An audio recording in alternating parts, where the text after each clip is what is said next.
Queen Ragnhild is the blackest widow in history. The 920th year.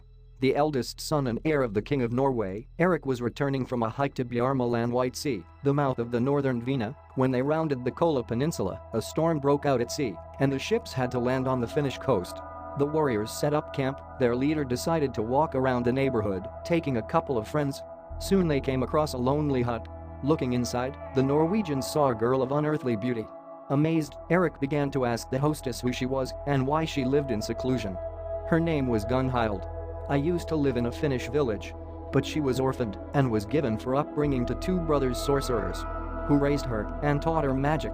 And they also used the girl for carnal pleasures with might and main, for which she fiercely saw them. Ragnhild told the Norwegians all this and begged them to hide. Then she took dried herbs, flowers out of a linen bag and scattered them inside the hut and at the entrance, whispering a spell. When the sorcerers returned, they got dizzy and fell asleep. Ragnhild covered their faces with pieces of cloth and turned to Eric, "Deliver me from them, and I will be yours forever." Eric didn't have to beg for a long time. He dealt with the sorcerers and took the girl with him to Kongsgård and immediately married her.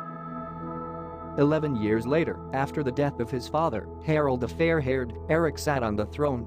Ragnhild, the witch as she was called by the people, had a huge influence on him, and she decided to exterminate all her husband's brothers. First, she gave the magic drink to Halfdan, her husband's half-brother. Then she persuaded them to take the lives of the other brothers, Bjorn, Olaf and Sigurd. After that, Eric got the nickname Bloody Axe.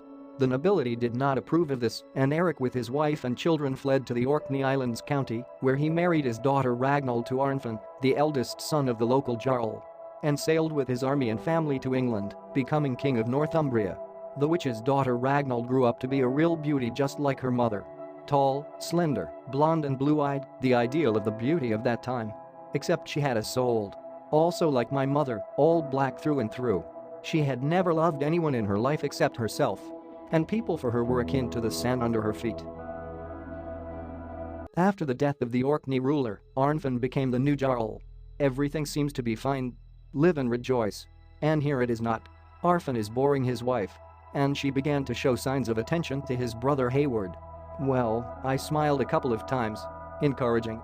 Of course, Hayward was immediately blown away.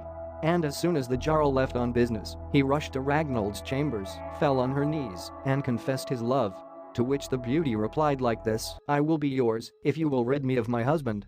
The young man in love swore that he would remove the obstacle. And a month later, Arnfinn was caught at night in the village of Merkel, where he stopped on his way home. The villain was not caught, but suspicion fell on his brother. However, there was no proof of this, and Hayward began to rule Orkney. And first of all, he married a widow. It happened in 979. But this was only the beginning of the path. Very soon Ragnhild was fed up with her new husband. Tired of it. And she began to make eyes at her nephew Einar. And when he, blinded by passion, begged his aunt for great and pure love, everything happened again. "Deliver me from my husband and I will be yours. And you will be the Jarl." Einar dealt with the ruler in the village of Stennes. And he ran to Ragnhild, asking for her hand. And she said that everything is in force and their wedding will be soon. However, she did not want to marry a boy. And she has already embarrassed another nephew, also Einar. "I'll marry you and make you a Jarl." Einar did not hesitate for a minute and sent his namesake cousin to his forefathers. And he began to wait for the promised wedding. But he didn't wait. Ragnhild checked her scheme again. Now her new fiancé is Arnfinn's younger brother, named Elliot. This time Ragnhild was not deceived, and she got married. But family life did not last long. Elliot died after a fight at Skidmore. Arnfinn's last brother, Clovis, became the new Jarl. And the first thing he did was get rid of his troubled daughter-in-law. Well, that's right. God take care.